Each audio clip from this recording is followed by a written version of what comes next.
நாகை மாவட்டம் திருமருகல் ஒன்றியம் காரையூர் கிராமத்தில் லட்சுமி நாராயண பெருமாள் கோவில் அமைந்துள்ளது.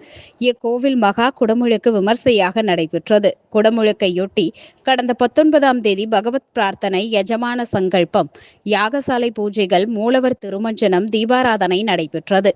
அதிகாலை விஸ்வரூப கோபூஜை, யாகசாலை பூஜை, தீபாராதனை உள்ளிட்டவைகள் நடைபெற்றது. தொடர்ந்து ஸ்ரீ லட்சுமி நாராயண பெருமாள் கோவிலில் கடங்கள் புறப்பட்டு விமான குடமுழுக்கும், மூலவர் குடமுழுக்கும் நடைபெற்றது. தொடர்ந்து சுவாமிக்கு அபிஷேகமும், மகா தீபாராதனை காட்டப்பட்டு பக்தர்களுக்கு பிரசாதம் வழங்கப்பட்டது. இதில் சுற்றுவட்டார பகுதிகளைச் சேர்ந்த திரளான பொதுமக்கள் கலந்து கொண்டனர்.